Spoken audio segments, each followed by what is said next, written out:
Well, an appropriate moment here outside the Cathedral of St. Joseph. You might hear the bells ringing out here behind us. Governor Jodi Rell was, of course, a politician, a Republican.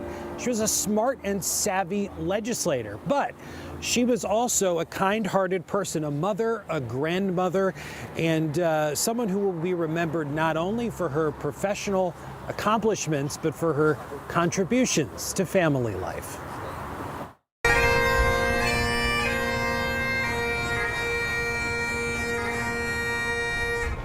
Honoring a life of passionate public service.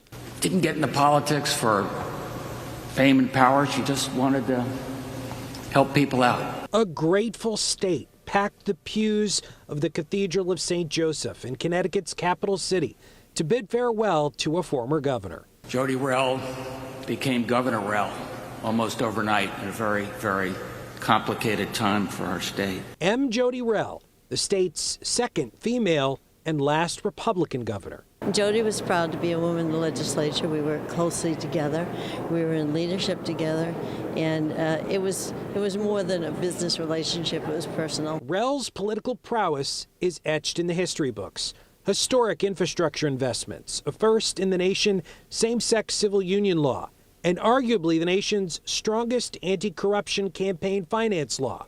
She did it all in the spirit of good faith bipartisanship. I think she would be a good role model for people to reflect on. Jodi could be your opponent and be kind and respectful and actually listen and maybe, just maybe, change your position a bit. And I think we need more of that today. Rell's prominent role in the public service spotlight was thrust upon her in the wake of political scandal following the resignation of Governor John Rowland. She healed the state and united a fractured legislature with the grace of a mother, and therein lies her legacy. That despite all of our differences here in the Capitol or wherever else, that everybody was working for the common good. You know, the people of Connecticut are most important. So for her to see both sides of the aisle come together would be a long-lasting legacy for her. Former Wethersfield Mayor Mike Rell got his passion for public service from Governor Rell, but it was Mom who taught him the values of civility and kindness. Governor Rell stepped away from public office at the height of her career to focus on family.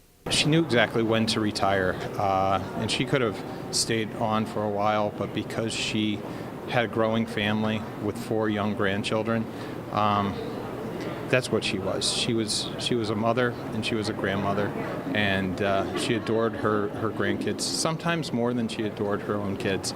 But that's what all grandmothers do.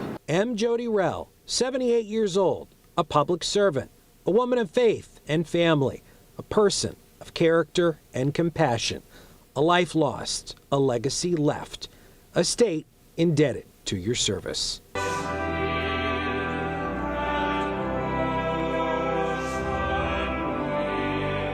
I think to the residents of the state of Connecticut at the time, she was everybody's mother. She kind of came in with a gentle hand, and said, it will be all right. We can take care of this. There'll be some bumps along the way.